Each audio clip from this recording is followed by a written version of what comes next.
भाई हम सब साथ रहे सब ये सामने लाइन और कैसे बनाओ यार, इतनी भीड़ में लाइन दिखाई दे रही है। 3 साल लाइन है। हाँ तो एंट्री धीरे धीरे हो जाएगी ना।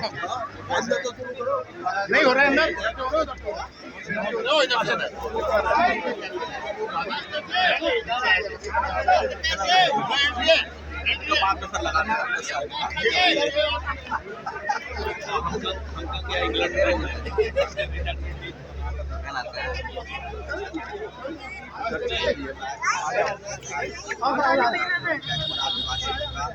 संविधान आज के दौर में जो भी तरह जाता है देश की बात सच है कि देश में जाता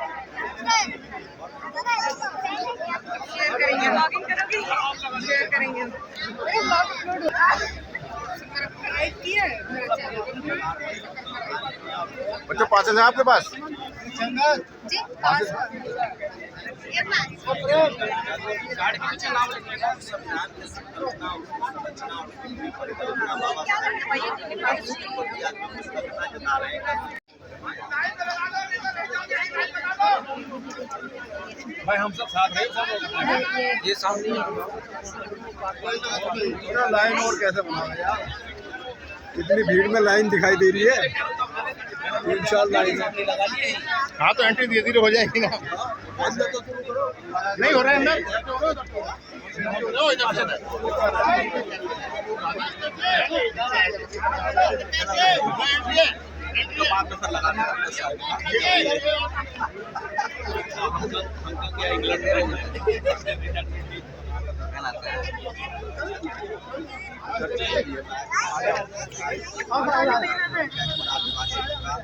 संविधान आज के दौर में जो भी तरह जाता है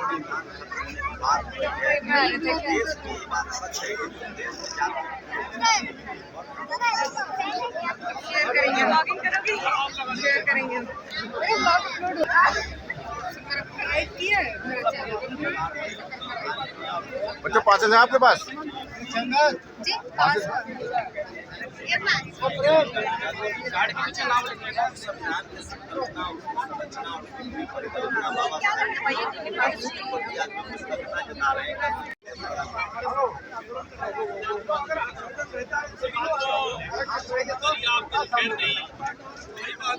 शॉर्ट्स पर डालते हैं।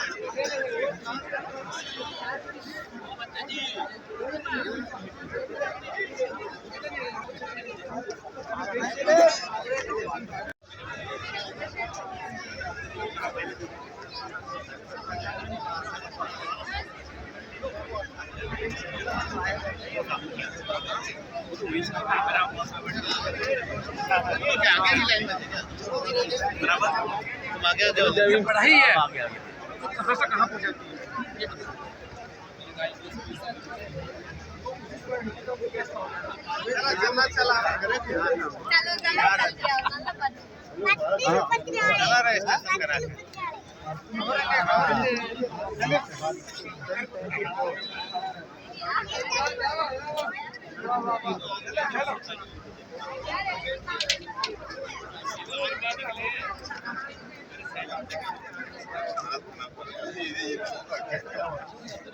ये चला समाज पार्टी की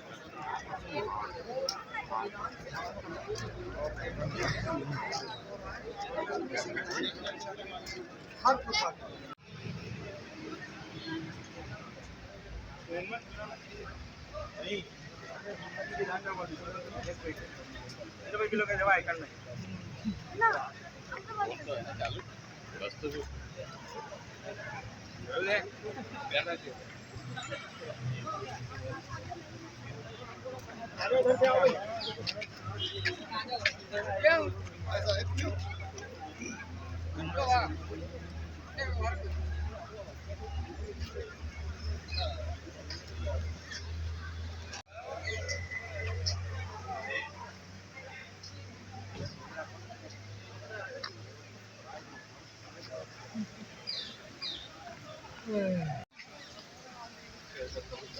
একটা সিরিজ করছে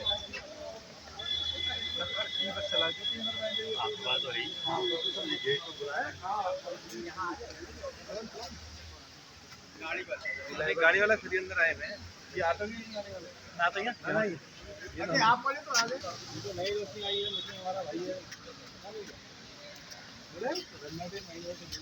सही बात है। हेलो अरे कह रहा हूं अंदर आओ, वापिस भेजने का मतलब क्या था? क्या होता है यहाँ धर्माता भी। हाँ यार ठीक है, मादरवादी टाइप बताओ नहीं लगता। उनसे पूछे ना गेट पे यहाँ करा दो तो उसके बाद मत आओ। अरे गेट पे बुलाए मना कर रहे हैं।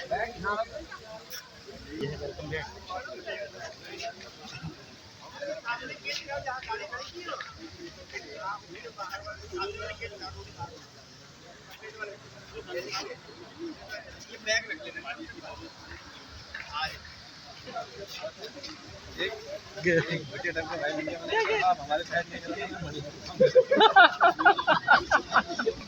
नहीं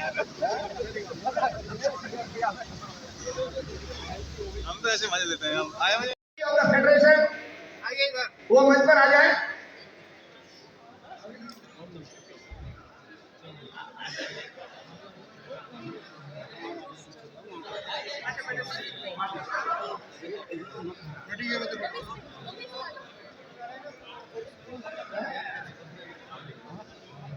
आगे रख देना, दोनों कार्ड और आए हैं।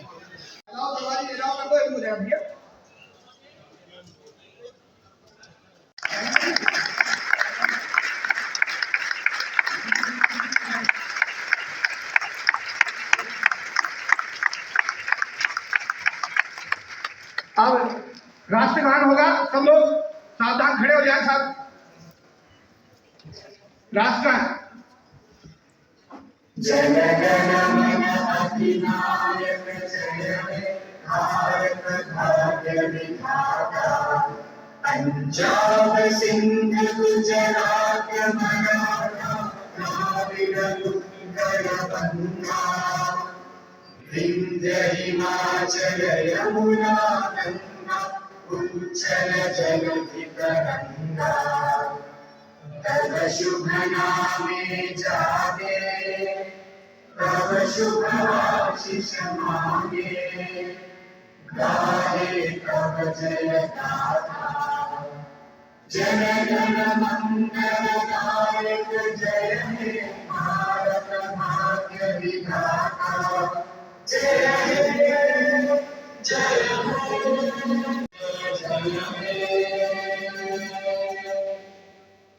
धन्यवाद। अब मैं भिक्खू जी से जैसे मैं नमन करूंगा उसी तरीके से आप भी नमन करेंगे। अरहं सम्मा संबुद्धो भगवा बुद्धं भगवंतं अनिवार्य नमन करेंगे। स्वाखातो भगवता धम्मो धम्मं नमस्यामि, सुपठपन्नो भगवतो सावक संघो संघं नमामि। अब तथागत बुद्ध के लिए क्षमा यात्रा बोलेंगे सभी मेरे साथ साथ। पहले मैं बोलूंगा फिर आप। ओकाश वंदानी बनते ओकाशं वन्दे द्वारते भारते मयाकतन शब्दं अपराधं हम तुम्हें बनते वन्दे तृतीयंपि जयन्ति ओकाश वंदानी बनते द्वारते मयाकतन शब्दं अपराधं हम तुम्हें बनते तृतीयंपि ओकाश वंदानी बनते द्वारते मयाकतन शब्दं अपराधं हम तुम्हें बनते ओकाश अहम बनते त्रिश्रेण सह पंचशीलं, कि जो हमारे द्वारा कोई भी किसी तरीके का अपराध हुआ हो जाने अनजाने में उसे क्षमा करें क्षमा करें क्षमा करें। 3 बार आपने तथागत बुद्ध के चरणों में क्षमा याचना की।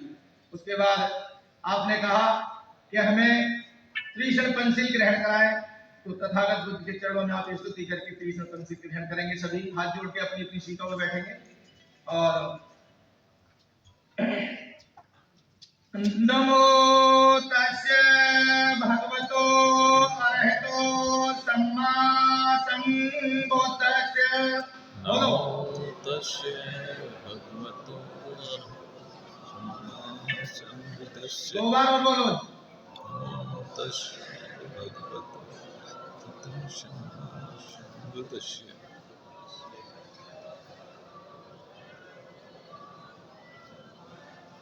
बुद्धं शरणं गच्छामि धम्मं शरणं गच्छामि संघं शरणं गच्छामि द्वितीयं बुद्धं शरणं गच्छामि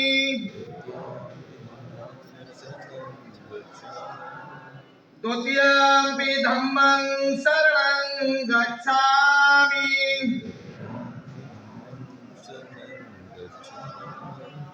द्वितीयं संघं शरणं गच्छामि। अदिन्नादाना वेरमणि सिक्खापदं समादयामि।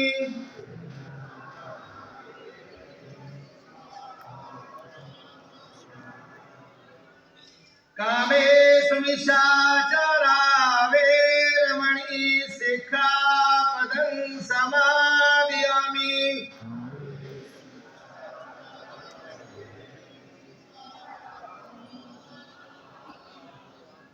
मुसावादा वेरमणि सिक्खापदं समादयामि।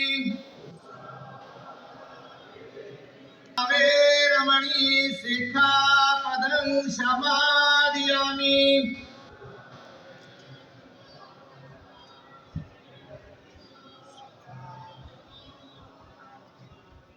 वडगंधुड़ोपेतमेतं कुसुम संदति पूजयामि मुनिन्दस्य श्रीपाद सरोवरे पूजे। लोकतंत्रात्मक गणराज्य बनाने के लिए तथा उसके समस्त नागरिकों को सामाजिक आर्थिक और राजनीतिक न्याय विचार अभिव्यक्ति विश्वास धर्म और उपासना की स्वतंत्रता प्रतिष्ठा और अवसर की समता प्राप्त कराने के लिए तथा उन सब में व्यक्ति की गरिमा और राष्ट्र की एकता और अखंडता दृढ़ संकल्प होकर अपनी इस संविधान सभा में आज को एतद द्वारा इस संविधान को अंगीकृत अधिनियमित और आत्मर्पित करते हैं। To constitute India into a sovereign socialist secular democratic republic and to secure to all its citizens justice, social, economic and political liberty of thoughts, expression, belief, faith and worship, equality of status and of opportunity, and to promote among them all fraternity, assuring the dignity तय की गई थी by the then government. उसको बाबा साहब ने आंदोलन करके 8 घंटे कराने में भी एक अपनी भूमिका निभाई। इन बातों का मैंने उल्लेख जानबूझ करके किया है आप सबके सामने, और उसी के साथ मैं आगे आऊंगा। जयंत चौधरी यहाँ बैठे हुए, इनके ग्रैंडफादर चौधरी चरण सिंह हम सब लोग जानते हैं। उत्तर प्रदेश के मुख्यमंत्री रहे, कई बार इस देश के प्रधानमंत्री रहे, और एक वो भी बहुआयामी व्यक्तित्व के धनी थे। संयोग से मेरी केवल उस समय में बहुत वो नहीं था, लेकिन संयोग से मेरी उनसे दो बार भेंट हुई थी, और जो कुछ मैंने सीखा उसकी कभी कुछ और मंच होगा उसमें बात करूंगा, लेकिन जो मैंने सीखा उनका कंटेक्स्ट में आप सबके सामने फिर लाऊंगा। मैंने क्यों बात की चौधरी चरण सिंह जी की। हम सब जानते हैं कि नेहरू जी के प्रथम मंत्रिमंडल में बाबा साहब को कानून मंत्री के रूप में जिम्मेदारी मिली थी। उस समय केवल 2 ही ऐसे व्यक्ति थे जो कि नॉन पॉलिटिकल, जिसको हम कह सकते हैं, they were inducted as ministers in Nehru government. कौन कौन थे? बाबा साहब थे और एक श्यामा प्रसाद मुखर्जी, और उसके लिए रिकमेंडेशन गांधी जी ने की थी, ये रिकॉर्ड में है। अगर हम लोग कभी ध्यान से देखें तो पता चलता है कि उस पूरे मंत्रिमंडल में ऐसा कोई भी मंत्री नहीं था जो उच्च शिक्षा की दृष्टि से डॉक्टर बाबा साहब की बराबरी कर सके।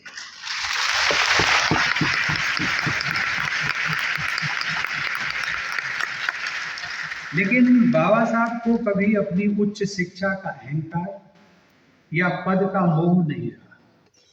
वो हर मंच से समाज के हर वर्ग और देश के विकास के लिए काम करते थे, सबके लिए काम करते थे, लेकिन ऐसा करते हुए उन्होंने विशेष रूप से समाज के कमजोर वर्गों, अनुसूचित जनजाति, पिछड़ों के कल्याण की बात हमेशा की।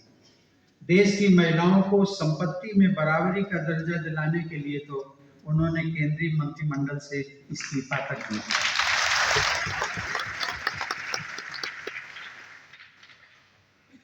बाबा साहब में भारतीयता और देशभक्ति की भावना कूट कूट कर भरी थी। एक प्रसंग मैं आप सबके साथ साझा करना चाहूंगा।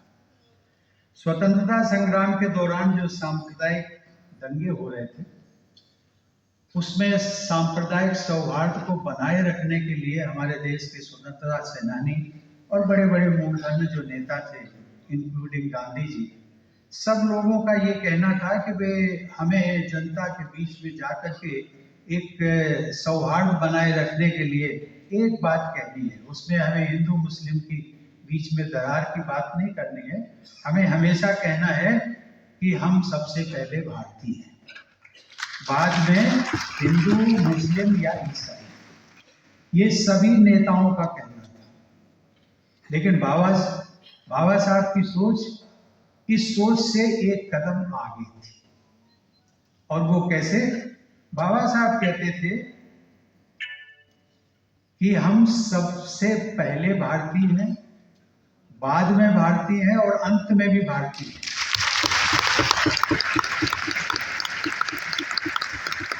वो कहते थे आप हिंदू मुस्लिम का नाम ही क्यों लेते हैं? जब भारतीयता की बात करते हो आप कहते हो कि हम पहले हम भारतीय हैं, बाद में हिंदू मुसलमान। बाबा साहब कहते थे मत हिंदू मुस्लिम की बात करो, आप ये कहिए पहले हम भारतीय हैं, बाद में भारतीय और अंत में भी भारतीय। देवी और सज्जनों, बाबा साहब हमेशा संवाद के द्वारा, चर्चा के द्वारा लोगों के सामने अपनी बात रखकर सर्वसहमति बनाते थे, क्योंकि बाबा साहब का कहना था कि ये देश अपना है, यहाँ के सब लोग अपने हैं, और समाज के कमजोर वर्गों को न्याय दिलाने हेतु जो भी करना है वो सब सदैव अहिंसात्मक तरीकों से ही व्यापक हित में हासिल किया जा सकता है, ताकि समाज में हमेशा सौहार्द का वातावरण बना रहे। देवी और सज्जनों, आप सभी लोग प्रबुद्ध वर्ग की श्रेणी में आते हैं। अभी मैंने बाबा साहब की महानता, उनके सद्गुणों, उनकी सहृदयता, उनके देश प्रेम के बारे में कुछ उदाहरण भी आपके सामने रखे, लेकिन इतिहास में उनको जो स्थान मिलना चाहिए था वो नहीं मिला। जितनी जल्दी मिलना चाहिए था वो नहीं, उसमें भी देरी। जो सम्मान उनको जितने समय पर मिलना चाहिए था उसमें भी देरी। क्या कारण थे? उसमें मैं नहीं, वो फिर पॉलिटिकल हो जाएगा। मैं उसका उत्तर भी आप सब लोग जानते हैं। प्रायः इसका उत्तर एक दिया जाता है कि समाज ने, अर्थात आम समाज, सरकारों ने उनके साथ अन्याय किया। अब मैं यहाँ पे एक सवाल पूछता हूँ आप सबसे। ये कहकर के तो हम अपनी जिम्मेदारी को सचमुच में टाल देते हैं कि भाई उनके कारण उनको सम्मान नहीं मिला, दूसरों के कारण जो है बाबा साहब को न्याय नहीं मिला। ये कहना मुझे लगता है बहुत उचित नहीं है। कुछ समय तक है, कुछ सीमा तक उचित है, लेकिन पूरी तौर पर ये उचित नहीं है। मैं ये कहता हूँ कभी भी हम लोगों ने अपनी भूमिका का आत्म अवलोकन नहीं किया, कभी भी नहीं किया होगा, कुछ लोगों ने किया होगा, लेकिन रिकॉर्ड में नहीं है, इसलिए मैं ये बात कह रहा हूँ। हम लोग क्या करते थे और अभी तक भी करते हैं, हमें बताया गया कि भाई बाबा साहब दलितों के मसीहा थे, हमने कहना शुरू कर दिया दलितों के मसीहा। और क्या था बाबा साहब? संविधान निर्माता, वो भी हमने कहना शुरू कर दिया, फुल स्टॉप लगा दिया, उसके आगे नहीं बढ़े। संविधान निर्माता, दलितों के मसीहा। और जब दलितों के मसीहा की बात करते हैं, अर्थात आपने उनकी भूमिका को केवल दलितों तक सीमित कर दिया। और ये जो मैंने उनकी गुणों का बखान किया, जो उनकी सहृदयता का किया, उनकी देशभक्ति का किया, इससे क्या जाहिर होता? क्या वो केवल दलितों के मसीहा थे? नहीं, इस पे हमें सोचना पड़ेगा। उन्होंने तो पूरे देश के लिए काम किया। कोई ऐसा, यदि महिलाओं के उन्होंने प्रॉपर्टी राइट्स के लिए इतना बड़ा त्याग किया, मंत्रिमंडल से इस्तीफा दे दिया, तो क्या महिलाएं, सारी महिलाएं दलित थी क्या? इसमें तो सभी लोग थे। ये सिंचाई और बिजली की परियोजनाओं से संबंधित उन्होंने इनिशिएटिव लिए, तो वो किसके लिए? क्या दलितों के लिए लिए थे? केवल दलितों के लिए नहीं लिए, सबके लिए, पूरे देशवासियों के लिए। उन्होंने यदि रिजर्व बैंक की स्थापना की तो किसके लिए किया? केवल दलितों के लिए नहीं, पूरे देश के लिए, पूरे सबके लिए।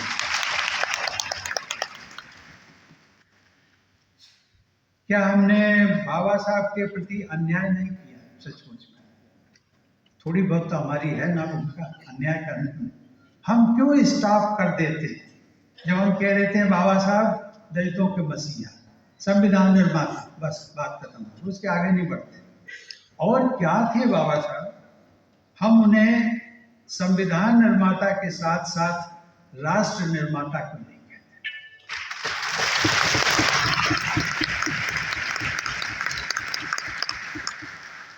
हम उन्हें दलितों के मसीहा के साथ साथ गरीबों और पिछड़ों या फिर भारतीयों का मसीहा क्यों? हम उन्हें सामाजिक क्रांति का दूत क्यों नहीं? हम उन्हें भारत का भाग्य विधाता क्यों नहीं? ये सवाल मैं आप सबसे पूछ रहा हूं। लोगों ने हमें भटकाया है। हमें अधिकारों और कर्तव्यों के प्रति सचेत रहना है।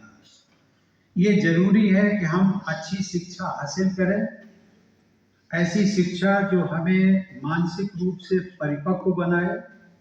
बाबा साहब ने इसी प्रकार की शिक्षा प्राप्त करने का पहला मंत्र दिया था कि शिक्षित बनो।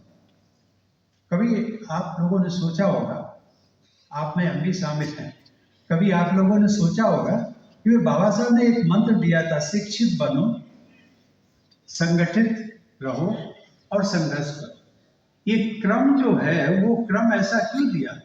सीधे सीधे क्यों नहीं कर दिया कि संघर्ष करो? ऐसा तो नहीं कहा। शिक्षा, और वो शिक्षा मॉडर्न एजुकेशन, वो शिक्षा जिससे कि हमारी समझदारी बढ़ती है। ऐसी शिक्षा नहीं कि हम BA, LLB, PhD सब कुछ हो गए, लेकिन सही मायने में जो हमारा विवेक का, जो बुद्धि का विकास होना चाहिए था, वो नहीं हुआ। हम अपने भले और बुरे के बारे में यदि नहीं सोच सकते हैं, समाज के बारे में नहीं सोच सकते हैं, देश के बारे में नहीं सोच सकते हैं, तो ऐसी शिक्षा किसी काम की नहीं।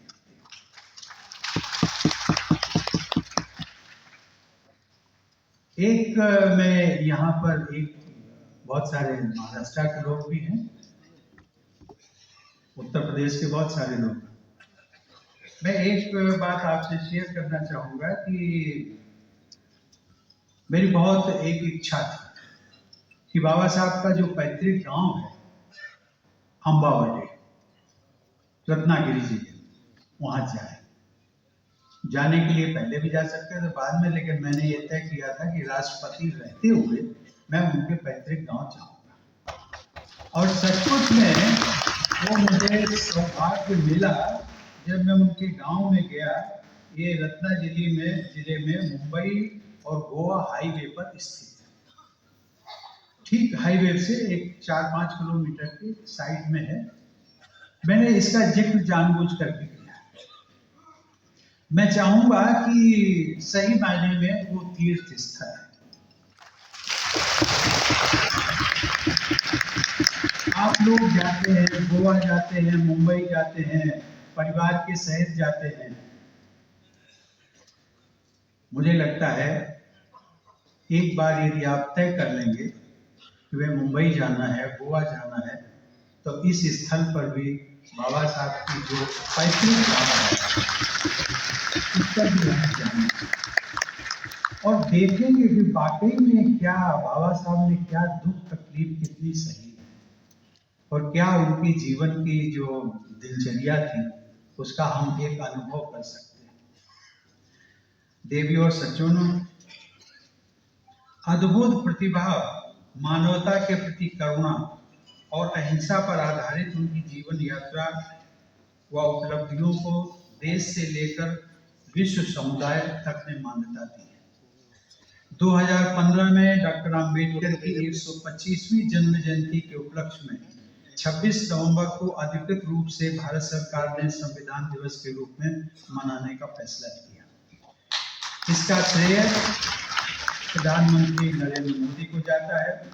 सन 2016 में 100 से भी अधिक देशों के प्रतिनिधियों ने संयुक्त राष्ट्र संघ में अर्थात यूनाइटेड जनरल असेंबली में आयोजित बाबा साहब की 125वीं जन्म जयंती समारोह में भागीदारी करते हुए मानवता के समग्र विकास में उनके बहुमूल्य योगदान को सराहा। अब इसी संदर्भ में मैंने चौधरी चरण सिंह जी की बात की। आज तक भी चौधरी चरण सिंह जी के जो वास्तविक उनका व्यक्तित्व था वो उभर करके नहीं आया। और मैं ये दावे के साथ कहता हूं उनमें भी यही है। आप सहमत होंगे जयंत जी, चौधरी साहब को केवल और केवल किसानों का मसीहा, उससे बस फुल स्टॉप लगा देते, उससे आगे नहीं बढ़ते। चौधरी साहब ने क्या किया, उत्तर प्रदेश के लिए क्या किया, देश के लिए क्या किया, वो बात वाकई में सही जो मानवता के प्रतीक थे, करुणा के प्रतीक थे।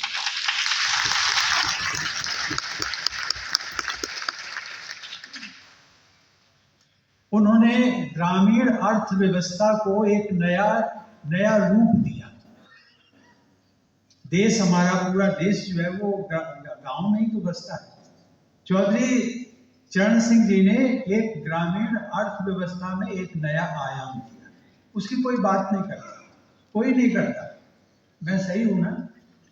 केवल और केवल किसानों के मसीहा, और वो भी कब करते हैं? बार बार नहीं करते, जब उनकी जन्म जयंती मनाई जाती है तभी लोग करते हैं, वहीं स्टॉप करते हैं। मैंने ये, आप लोग प्रबुद्ध वर्ग हैं जो हमारे इस देश के महापुरुष हुए हैं, उन सब के बारे में हम अध्ययन करें और खुलकर के अध्ययन करें। और ये इसीलिए बाबा साहब बार बार कहते थे, सबको कहते थे, और विशेष करके इस समुदाय के लिए कहते थे कि वे आपको मेन स्ट्रीम में रहना है, देश की मेन स्ट्रीम में। लेकिन कुछ तत्व ऐसे थे जो कि विभाजनकारी तत्व, और उनको लगता था यस, डिवाइड एंड रूल, वो पॉलिसी आज भी वही चल रहा है, उसमें बहुत तब्दीली नहीं हुई है। लेकिन एक बात का मैं उल्लेख करते हुए अपनी बात को समाप्त करने वाला हूं। पिछले माह अक्टूबर में अमेरिका यात्रा पर गया था। संयोग से यात्रा के दौरान मुझे कैलिफोर्निया विश्वविद्यालय, जहां पर बाबा साहब ने अपनी शिक्षा हासिल की थी, वहां जाकर उनकी प्रतिमा पर पुष्पांजलि अर्पित करने का भी सौभाग्य मिला। और आप लोग भी जाइएगा कभी। इन दो बातों का मैं जानबूझ करके उल्लेख किया, उनके पैतृक गांव, और यदि अमेरिका जाने का कभी किसी को मौका मिले तो एक बना लीजिए, न्यूयॉर्क का ही एक हिस्सा है कैलिफोर्निया भी, वहाँ एक विश्वविद्यालय है, उसमें जाइएगा, बाबा साहब के चरणों में पुष्पांजलि जरूर करिए। देवी और सज्जनों, हमारा संविधान बाबा साहब के नेतृत्व में लिखा गया आधुनिक भारत का एक पवित्र ग्रंथ। पवित्र ग्रंथ सही माने में, मैं जब बिहार का राज्यपाल था तो मैं कहता था इसको संविधान के स्थान पर मैं कहता था मर्यादा ग्रंथ। मर्यादा ग्रंथ इसलिए क्योंकि उन्होंने जुडिशरी हो, एग्जीक्यूटिव हो, लेजिस्लेचर हो, उन सबको अपनी अपनी मर्यादा में रहने की बात की गई है। उसमें उनके लिए एक मार्गदर्शन दिया गया है इस संविधान में, इसलिए ये सही माने में मर्यादा ग्रंथ है। इस संविधान ने हमारे लोकतंत्र को ये ताकत दी है कि पिछड़े और वंचित वर्गों के लोग देश के सर्वोच्च पदों तक पहुंच रहे हैं, चाहे वे राजनीतिक क्षेत्र में हो, संवैधानिक पद पर हो, अथवा हाई कोर्ट या सुप्रीम कोर्ट में। और इस सब का श्रेय यदि किसी को जाता है, संविधान को जाता है, और संविधान निर्माता बाबा साहब।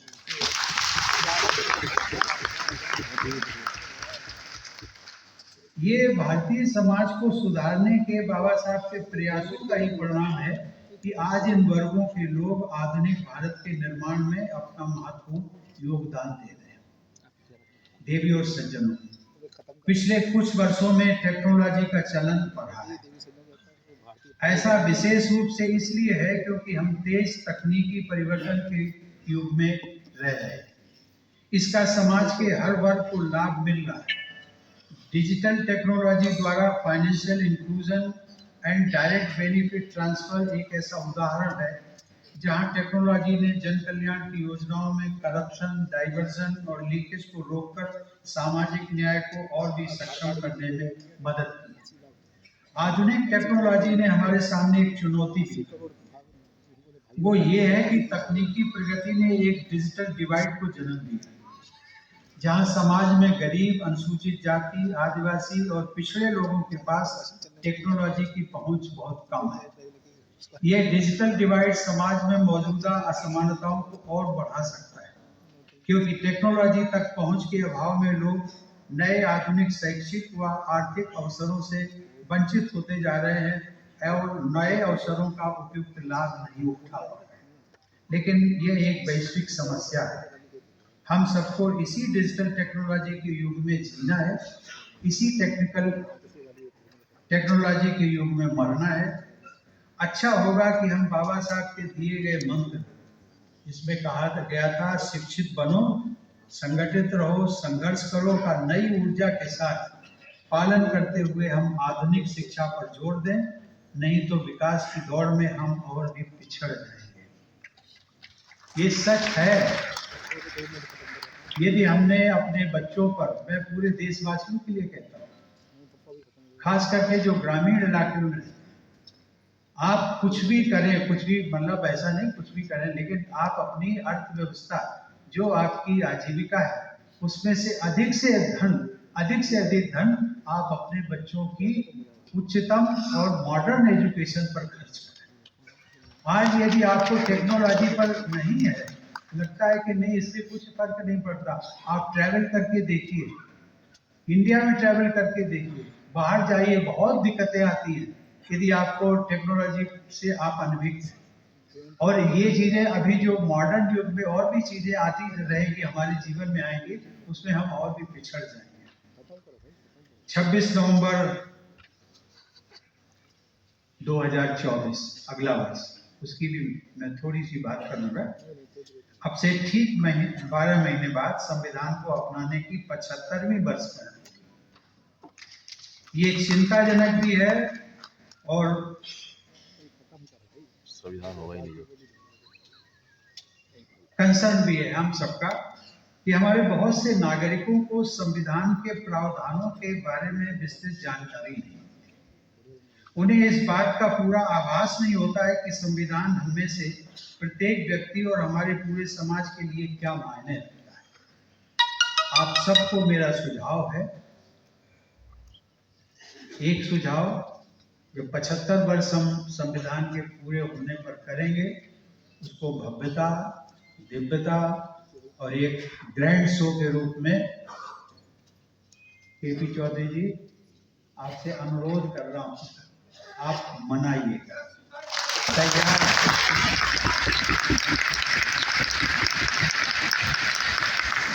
कोई जरूरी नहीं है कि इस बंद विज्ञान भवन के ऑडिटोरियम में करें, कहीं ओपन में करें, लेकिन वो वर्ष भर करते रहें, अच्छा होगा। शुरुआत यहाँ से कर सकते हैं, कहीं से भी कर सकते हैं, लेकिन पहल यदि आपका संस्थान करेगा तो सबको प्रसन्नता होगी। आप सबको एक मेरा दूसरा सुझाव भी है, इसमें भी पहल करें कि संविधान के जो प्रमुख प्रावधानों की जानकारी समाज तक कैसे पहुंचे, इस पर विचार करें और पहल करें। आप सबकी ये पहल सचमुच में बाबा साहब के प्रति एक व्यवहारिक और सकारात्मक श्रद्धांजलि और कृतज्ञता होगी। धन्यवाद। जय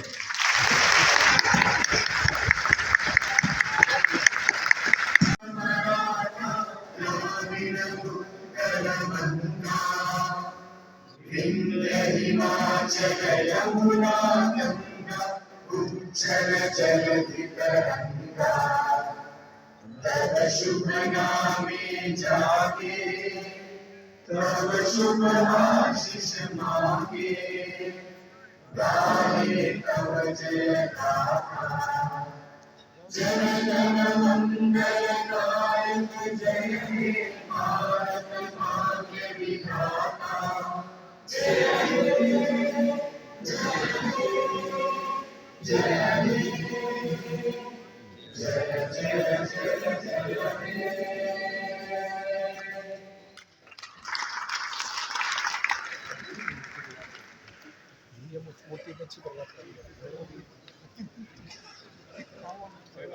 वाला व्यक्तित्व हमारे बीच आए।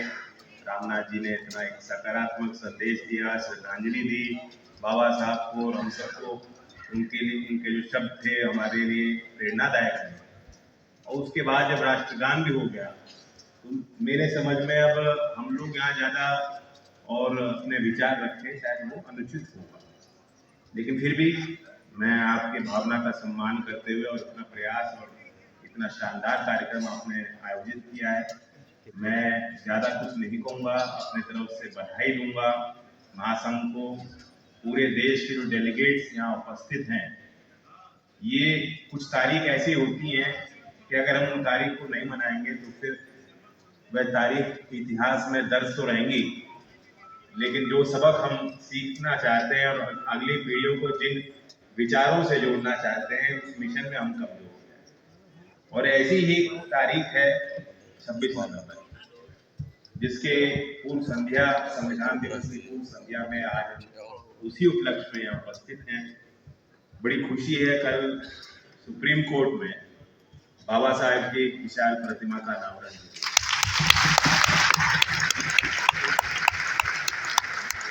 और ये इसलिए उचित है कि डॉक्टर साहब भीमराव अंबेडकर जी न्याय की प्रतिमूर्ति हैं, उनका जीवन एक आदर्श है। और मैं आपके बीच ये भी बात रखूंगा क्योंकि मैं देखा था यूपी के बहुत डेलीगेट्स हैं। आपको पता होगा बिजनौर जिले में एक थाना है, पुलिस की बुराई मैं नहीं करता, लेकिन सबको मालूम है कि भ्रष्टाचार की दिक्कत उस सेवा में है। वो एक इंटरफेस होता है सरकार का जनता के साथ, और जनता जानती है कि भ्रष्टाचार है, ऐसे हम उसको इनकार नहीं कर सकते। लेकिन पूरे यूपी में एक थाना ऐसा है जहाँ पुलिस कोई बुराई नहीं ले सकती, और वो थाने के परिसर में चौधरी चरण सिंह जी की एक मूर्ति स्थापित है। मुझे मैं भी थोड़ा सहज महसूस करता हूँ वहाँ थाने के अंदर, क्योंकि जब भी जिले में जाऊँगा तो कार्यकर्ता कहेंगे कि पहले माल्यार्पण करो, तो मैं भी असहज महसूस करता हूँ। तो कहना तो मुझे नहीं चाहिए, लेकिन जो जुडिशरी है, जब उसी परिसर में बाबा साहेब की बड़ी प्रतिमा लगी है, तो एक नैतिक दबाव वहाँ उपस्थित सभी ऑनरेबल जजेस पे और सर्विस सेवारत जितने कर्मचारी उन पर रहेगा। और ये जुडिशरी को सोचना चाहिए कि एक बिंदु जो आज आपके प्रतिवेदन में मांग पत्र में है, ज्ञापन में, वो यही है कि जुडिशियल सर्विसेज को ओपन अप किया जाए।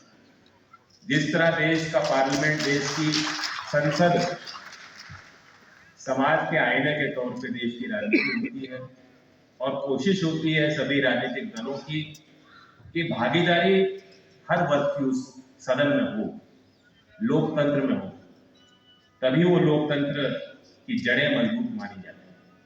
उसी तौर पे जो लोकतांत्रिक संस्थाएं हैं, उनका मेकअप भी डेमोक्रेटिक होना चाहिए। और इसलिए जुडिशियल सर्विसेज में से जुड़े लोग ये जानते हैं कि अभी भी जुडिशरी में वो भागीदारी वंचित समाज के लोगों की, अनुसूचित जाति जनजाति के लोगों की, पिछड़े वर्ग से आते और ग्रामीण क्षेत्र से आते हुए लोगों की, महिलाओं की कम दिखाई दे। तो मैं उम्मीद कर सकता हूं कि जब बाबा साहब की हम मूर्ति वहां परिसर में लगा रहे हैं, कि एक बड़ा परिवर्तन आने वाले समय में जुडिशरी के कार्यप्रणाली में आएगा। एक पहली जो दिशा है, और इसमें क्योंकि यहाँ जितने डेलीगेट्स हैं, हम बात तो वंचित समाज की करते हैं हम और आप, लेकिन now you are the cream, you are the cream.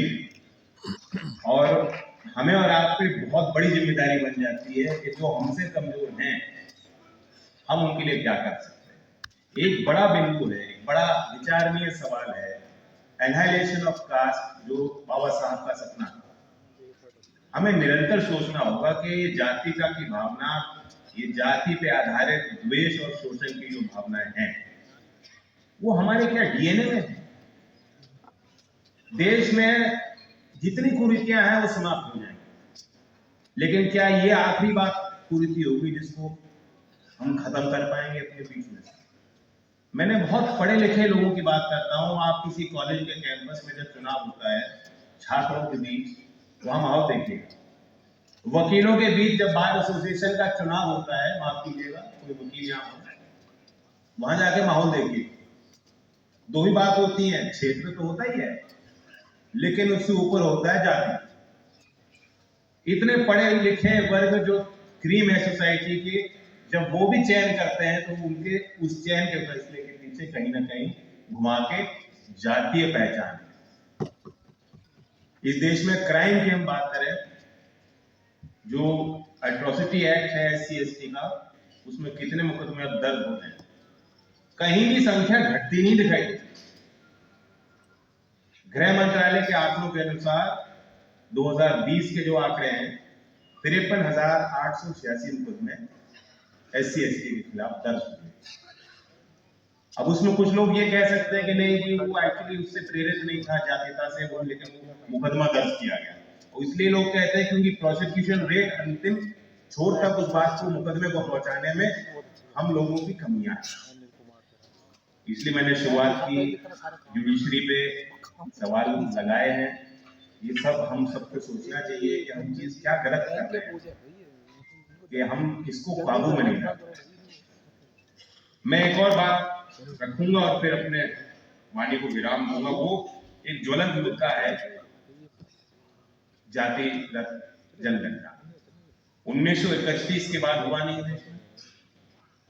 अब एक बार वो जानकारी हमें मिल जाए कि सामाजिक और माली हालत सब लोगों की देश में क्या है, उसके बाद आप किस प्रकार से उनको मुख्यधारा में लाने के लिए योजना और नीति और कानून बनाना चाहते हैं, वो बात की बात। अफर्मेटिव एक्शन आप क्या लेंगे, वो सरकारों की एक नैतिक और संवैधानिक जिम्मेदारी बनती है, लेकिन वो बात का पहला तर्क तो ये है कि जान तो लीजिए, आंखें पे जो पर्दा लगा है उस पर्दे को हटा तो लीजिए। देश की वास्तविकता को देख बिहार ने एक एक्सरसाइज की। कुछ राज्य में ये एक मुद्दा राजनीतिक सरगर्मी पे है और पार्टियां जो सत्ताधारी हैं या जो सत्ता में आना चाहती हैं वो ये कह रहे हैं कि हम राज्य में कराएं। देश में भी ये प्रक्रिया होनी चाहिए।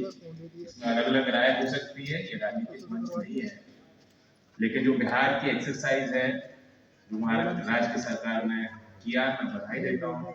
94 लाख परिवार को देखा, 94 लाख परिवार ऐसे हैं, परिवार पूरा का पूरा परिवार एक सदस्य में, जो महज दिन में 200 रुपए की जो उनकी कमाई, वो 200 रुपए में क्या गुजारा कर रहे हैं? क्या उनकी आने वाली पीढ़ियां कुपोषित नहीं होंगी? क्या उनके लिए हम पैदा होते ही संभावनाएं बंद नहीं कर रहे हैं? क्या उनके इस गरीबी और गुर्बत से उठाने की हमारी देश के तौर पे जिम्मेदारी है कि नहीं?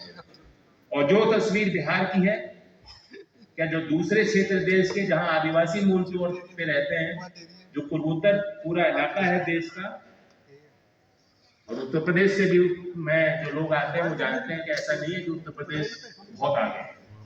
यही स्थिति और यही तस्वीर देश की बन सकती है। तो मैं दोबारा अपील करता हूं और ये है कि हमें इस पर सोचना चाहिए, एक चर्निंग आनी चाहिए हमारे अंदर। बाबा साहेब अम्बेडकर जी के वो शब्द मैं बताता हूँ जो उन्होंने सेंसस पे, जो उनका एक उनके तरफ से जो उनकी ओपिनियन 26 अक्टूबर 1947 को जो उन्होंने बोला है कि the census of India has over a number of decades ceased to be an operation in democracy. It has become a political affair. Every community seems to be attempting artificially augment its numbers at the cost of some other community for the sake of capturing greater and greater degree of political power in its own hands. The scheduled castes seem to have been made a common victim for the satisfaction of the combined greed of the other communities who, through their propagandists or enumerators, are able to control the operations and results of the census. ये 1947 में बाबा साहब के census प्रक्रिया पे विचार, और 1931 के बाद हमारे देश में जाति गणना नहीं है। ये फैक्ट्स मैं आपके सामने रखता हूँ, इन पे हम लोग प्रकाश डालते रहे। और अभी जो आदरणीय रामनाथ कोविंद जी ने बात रखी, जो उन्होंने चौधरी साहब के संदर्भ में कहा, मेरे लिए बड़ा गर्व का विषय है। और अच्छी खुशी लगती है जब चौधरी साहब के जीवन के किसी भी पहलू पे सार्वजनिक मंच से बात होती है, क्योंकि बहुत कुछ हमें सीखने को। दोनों ही उन महान व्यक्तित्व के बारे में उन्होंने कहा, और सच्चाई है। अम्बेडकर जी के बारे में तो मैं कहता हूँ, वो एक सिर्फ व्यक्ति का नाम हम लेते हैं अम्बेडकर, वो ही नहीं है। वो अपने आप में एक सामाजिक आंदोलन और क्रांति की प्रतिमूर्ति है, ज्ञान का सागर है। इस देश में मुझ जैसे तो कितने भारी लोग अगर बैठ जाएं, और भी इंटेलेक्चुअल्स बैठ जाएं, कितने बैठ जाएं, 10 जीवन काल लगेंगे कि हम उनकी राइटिंग्स, उनके स्पीचेस, उनके मल्टी फैसेटेड पर्सनैलिटी को अगर पूर्ण रूप से समझना है 10 लाइफ टाइम से, इससे कम समय नहीं चाहिए। जय भीम। उन्होंने बात कही कि दलितों का मसीहा चौधरी चरण सिंह जी, किसानों का मसीहा। मैं इतना ही कहूंगा कि जब हम किसी भी व्यक्ति को दिव्य शक्ति देते हैं अपनी कथनी से, उनके जाने के बाद, हम तो उनको सम्मान देने के लिए कहते हैं। लेकिन जैसे किसी चीज को, प्राकृतिक संपदा को जब आप माँ का उपाधि दे देते हैं, मतलब वो खत्म हो जाए। हम इंडिया में जिस भी चीज को माँ कहते हैं, मतलब वो खत्म, वो बचेगी नहीं। चाहे वो हमारी नदियों की स्थिति है, जो हालात है आप देख सकते हो। तो हमें सोचना होगा कि क्योंकि हम फिर उसको अंडरस्टैंड नहीं कर पाते, हम ऊपर एक पेडेस्टल पे उस चीज को बैठा देते हैं, उस व्यक्ति को बैठा देते हैं, उसके बाद हम अध्ययन विचार करना बंद करते हैं। तो बाबा साहेब और चौधरी चरण सिंह जी के संदर्भ में हमें और अध्ययन करने की जरूरत है। इसलिए मैं अपने लोगों को भी कहता हूं कि मजबूरियां मत करो, वो हमारे बीच के थे।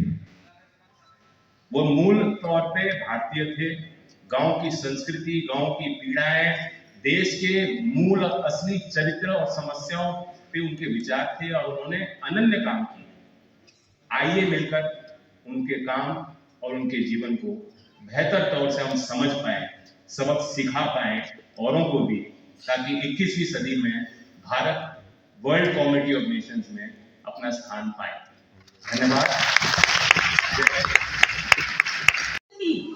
लेकिन बाबा साहब ने हमें कलम की ताकत दी, बाबा साहब ने हमें शिक्षित होने की ताकत दी, बाबा साहब ने हमें घर से बाहर निकालने की ताकत दी। तो आज के देश में सबसे सर्वोच्च पद पर हमारी बेटी विराजमान है, राष्ट्रपति के पद को सुशोभित कर रही है। ये हमारे बाबा साहब को मिलेगा। और बाबा साहब के साथ साथ मैं माननीय प्रधानमंत्री जी का धन्यवाद करती हूँ कि उन्होंने बेटी पढ़ाओ बेटी बचाओ बेटी को आगे बढ़ाओ की इस एजेंडे को साथ लेकर बेटियों को एक नई दिशा दी। ये हमारे लिए आज पावन दिन है, खुशी का दिन है। जैसे हमारे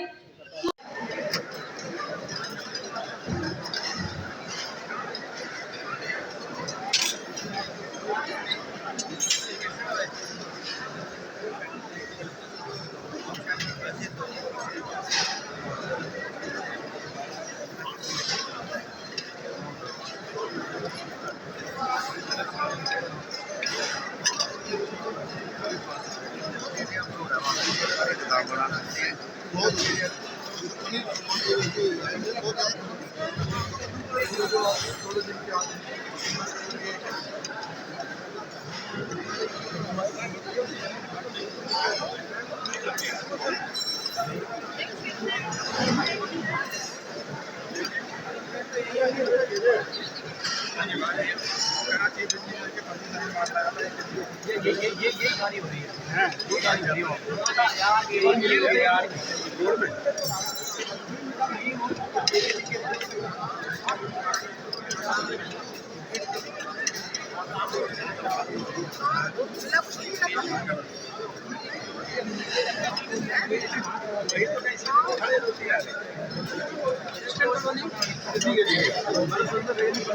हाँ, आप आए हैं कई बार।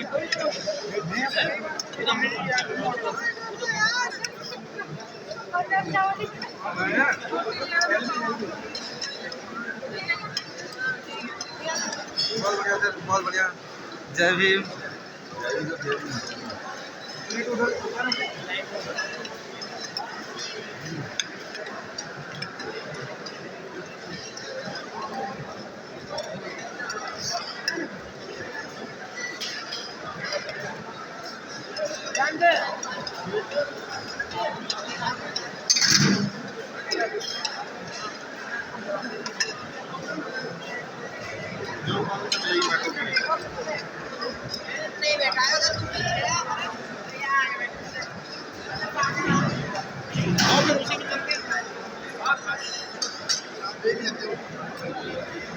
और ठीक हो?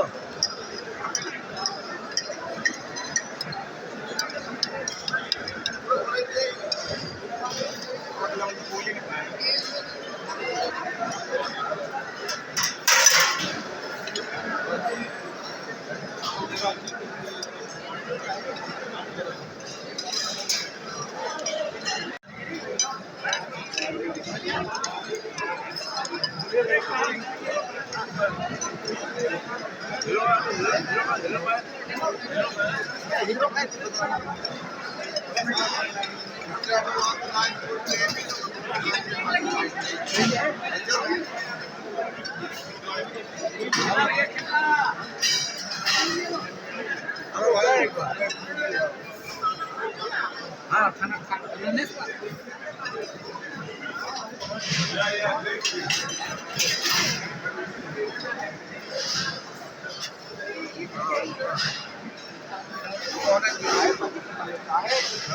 एक पनीर की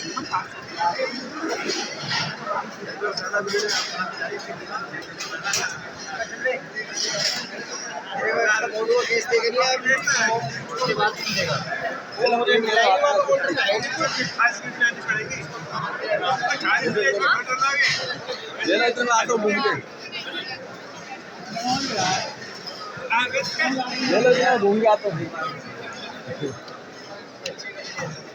भैया आज की तरह खाली पेट छोड़ के प्लेट से फटाफट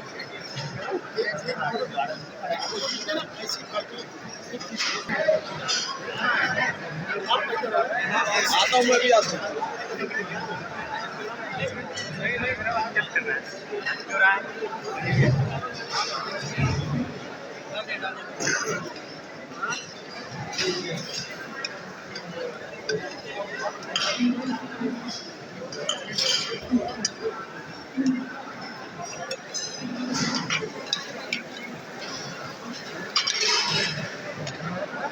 नहीं बुलाया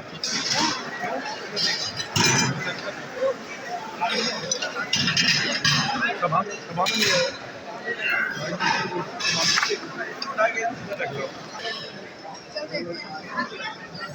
तो चल नहीं रहा